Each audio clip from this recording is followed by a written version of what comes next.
Parating na yung tram.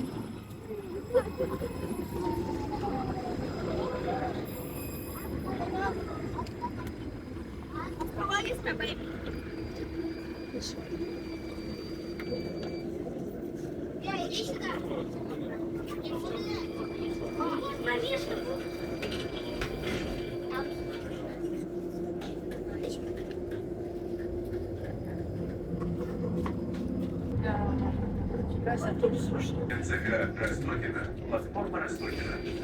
Для вашей безопасности.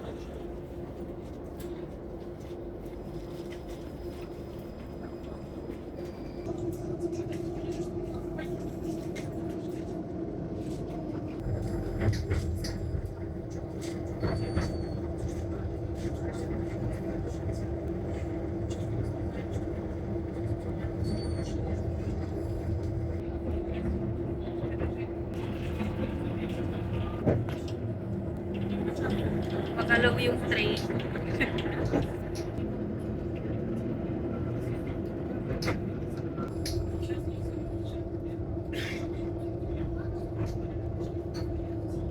Ayan yung view ng Moscow.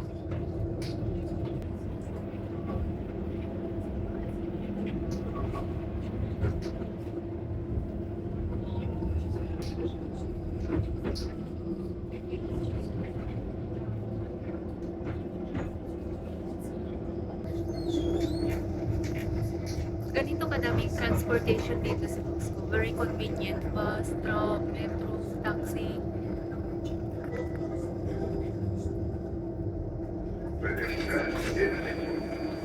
Следующая остановка. Метро ВДНХ. Ay, paparating na. Isa. Yun. No, waiting ha. Pero ano, punta kami ng last station to buy some donuts for tea. Uy, ang daming tao.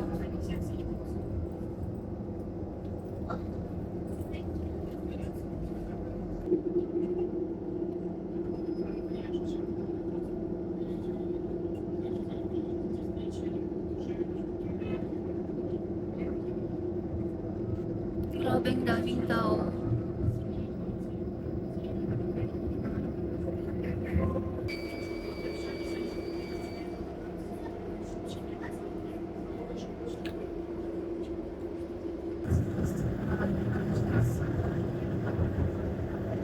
Архитектурная.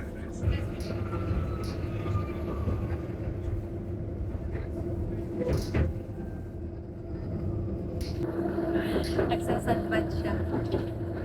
So, pupunta kami ngayon bibili ng donut kasi nagdala kami ng tea.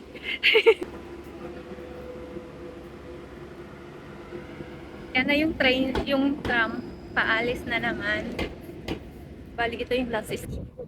This is where we're gonna buy donuts.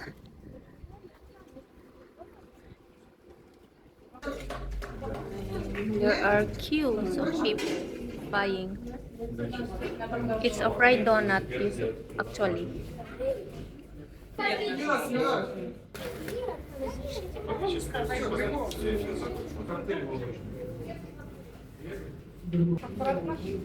Sobrang haba ng pila. Only cash pag bumili ka dito sa donut store. Guys, the boss says we're gonna have tea first. So, kakain daw kami sa lake. And magle-lake daw muna kami. Ito yung Ostankino. Tell me the story about this tower. Most biggest tower in Europe. And what else can you share about this? Send TV signal in Moscow. Ah, send signal around Moscow. Ah, see, this one, this building. So, this is the lake. Pwede kang mag-rent ng boat, kayak, or yun. Ayun, may mga nagbo-boat. Ay, my church, Orthodox church yan.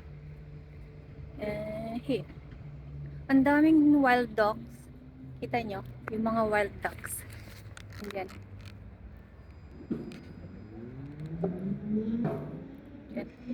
Dito daw kami kakain ng donut. Ito yung nagsisend ng signal to all sa Moscow. Ito yung mga boat. So, ito siya. May mga bench to sit while relaxing or drinking. So, it's time for taste test for this famous donut. Pinipilahan ng mga ano. Per kilo po ito. Parang sa Pilipinas lang siya with sugar powder. Ano ba yung tawag dyan? And here. This is what it looks like. 10 pieces is 360 rubles. Yeah. Like that. Kita nyo? So, i-taste natin. The donut is really good. Kaya pinipilahan siya.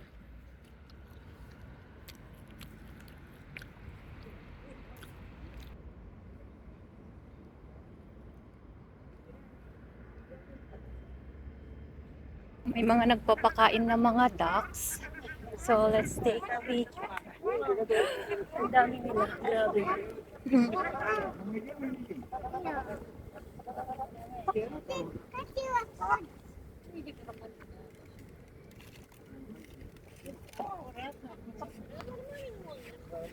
Ayan yung stand nila.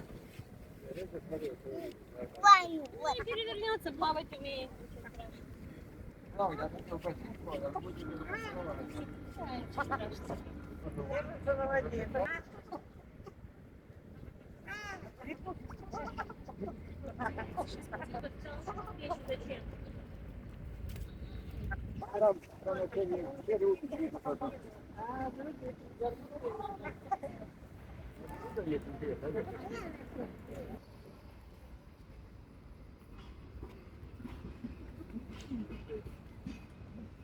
Statue. And here. Ito yung park. Yeah. Bidingha. Papunta po kami sa isang gate kasi close po yung isang gate na yun for renovation. And ito, nasabi ko na kanina, Orthodox Church. Ang lalaki niya. Ang ganda. Sobrang maganda. See?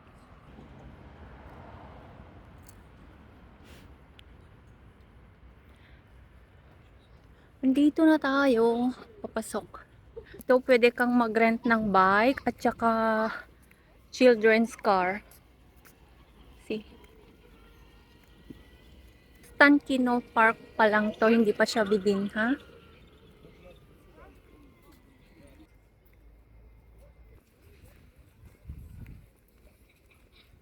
Ito yung map ng park, Bidingha.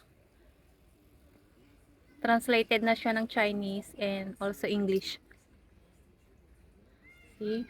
There's a toilet. Trash.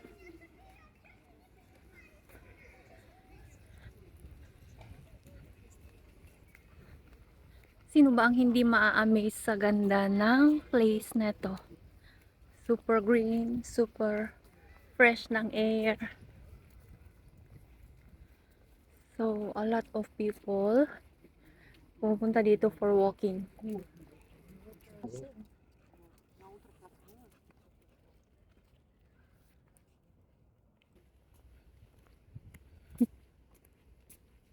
Kami lang yung naglalakad yata dito.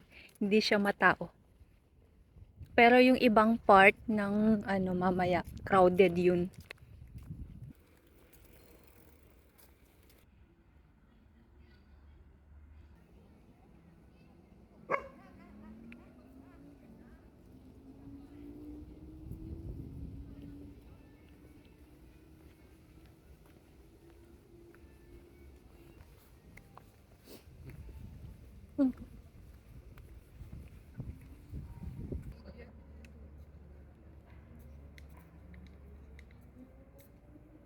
Mga ibon. Aha.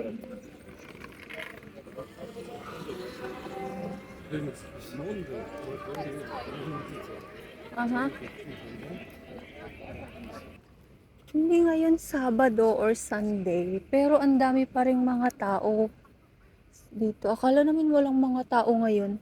Marami.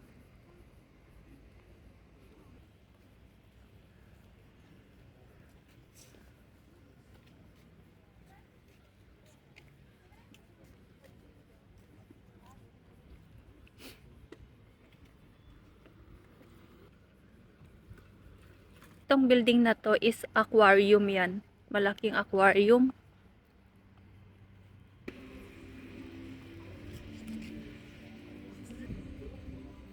Restaurants.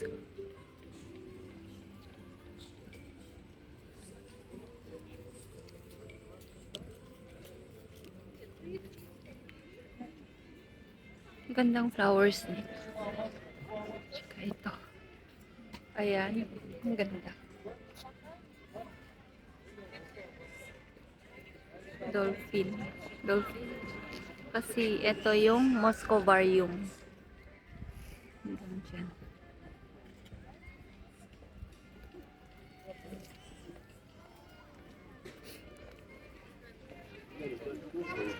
Eleven months ago,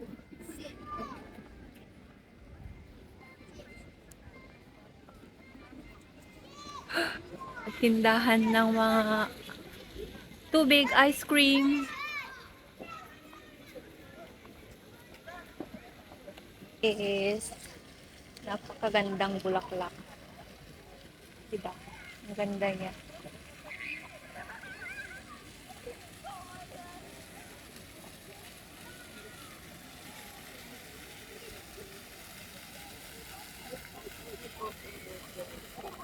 Naliligo yung mga bata.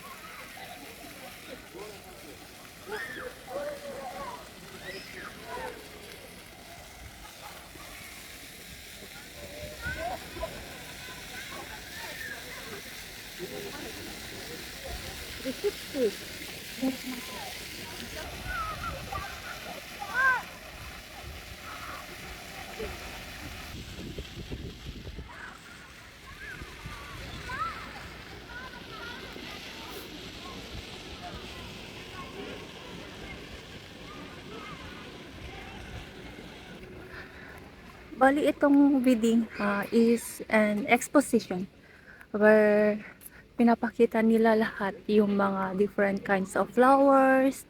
Ayan, yung mga yan. Bakit? Kumbaga parang open museum siya. Exposition. May helicopter. Yung building.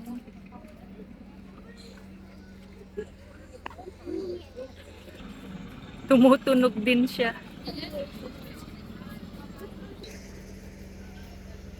At eto, may airplane din sila. Maganda. Pwede ka ding pumunta sa loob para tignan mo yung loob niya. Open siya. Is for renovation. May malaking crane. Hanggang doon.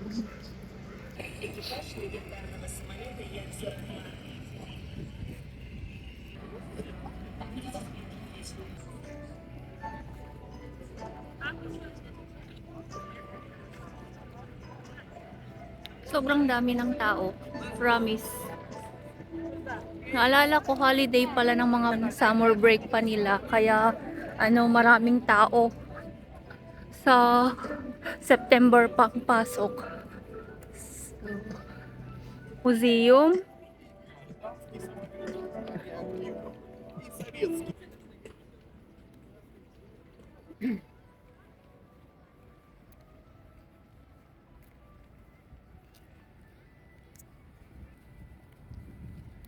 My video is very, very long already.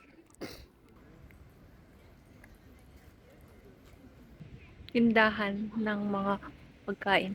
Ganyan siya sa malapitan. Aha. Yan. Tapos sa taas, may taong nakaano, ganun. Ang ganda.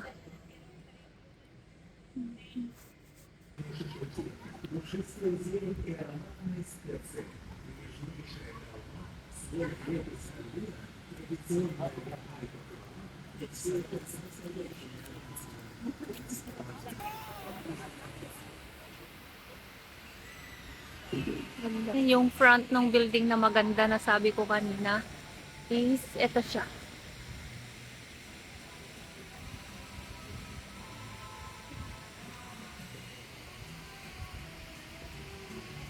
Ganda niya.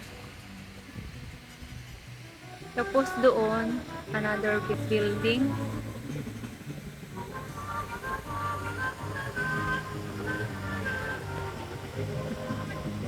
Tapos, it's a wow. Ang ganda.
Nakakatuwang tingnan yung mga tao dito. Tingnan nyo. Kanya-kanyang ano sa mga bulaklak. Yung nagpipicture ng sarili nila. Super ganda. Sa mga nandito na makakapanood nito, bisita po kayo dito. Sa Bidinha.